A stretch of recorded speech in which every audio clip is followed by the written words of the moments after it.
Do you think dating is harder for men or women? I think it's harder for women because men be ugly nowadays.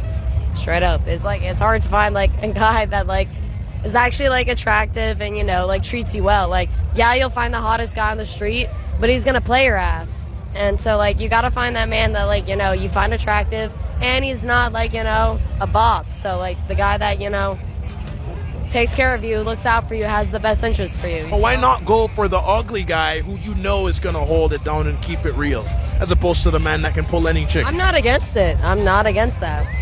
It's just not me. It's not me, but to the girls out there, I don't know. Other girls listening to this? So would you rather date attractive man who was broke or ugly man who was rich? Ugly man that was rich.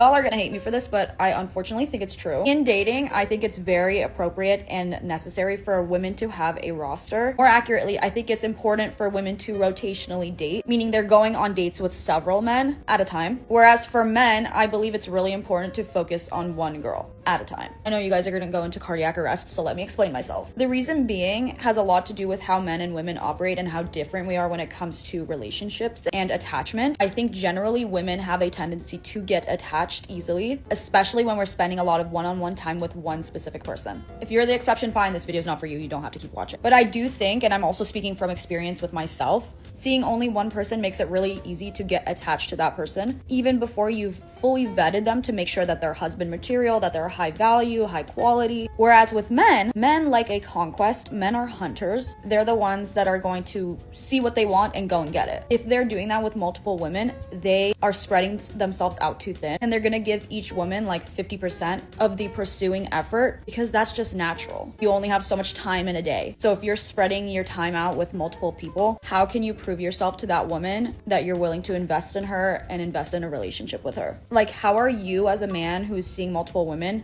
going to stand out to that woman that you're pursuing when other men in that woman's life are just focusing on her and giving her 100% pursuing power, whereas you're only giving it 50%? You don't measure up and you're distracted. Now, me personally, I am not a rotational dater. I'm very much a single focused. When I meet a guy that I really like, I suddenly have tunnel vision. There's nothing I can do. Dating rotationally for me personally just doesn't work. It feels really inauthentic, and that's just not how I like to love people. If I'm going to spend time with you, I want to give you 100% of my efforts, and if that doesn't work, then I move on. But I see the value in it, and maybe one day I'll grow into being that kind of person. But I think it makes sense for women to do that and for men to focus on one girl at a time. Have you ever heard of such hogwash? Guys, there's no better wordsmith than woman. Men should only pursue one woman because we're such klutzes, whereas women should date multiple men, easy peasy. This has to do with hypergamy, plain and simple. At a buffet, you wouldn't just order scrambled eggs. You'd get a little bacon, sausages and hash browns, etc. Well, that's exactly how women view men. I want the best variety. Only then will I be able to make the best choice. So, if you the viewer are very romantic, a solid 9, but your face is a 6 and your ability to lay down the pipe is a 5, don't think that she'll wish you well and part ways. She'll keep you around because remember, you stroke her ego as you're super romantic. But make no mistake, you're one of many and not her only.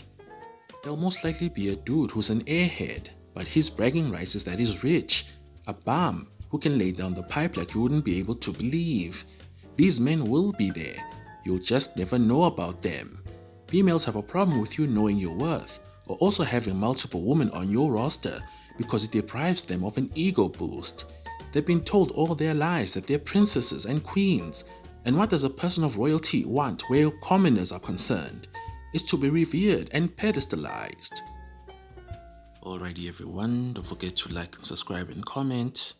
Until next time. Whoever threw these flowers, your See, you females. That's why we don't buy old flowers. 'Cause look at this. Look at this. You see? You see? I'm wasting my money for this. Let's check the price. Bro, how much is it? Did they remove the price tag? They removed it, smart ass Yes, nigga. what the- oh my god.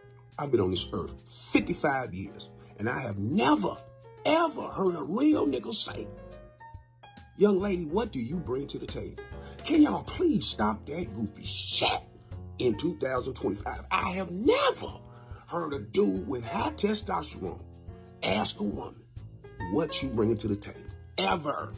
This conversation I've just heard in 24. I have never ever heard a real nigga say, young lady, what you bring to the table? Nigga, we build tables. What kind of men are y'all? I promise you, this low testosterone level of men that's out here today, I don't know where y'all came from. I ain't never. Look, I got a young cat right now, one of my little YN. He just bought this woman a Tesla. And all them young cats in this house, I ain't never heard them say none of that. They say where we going out, when we spending money, and how much we gonna spend it. Period.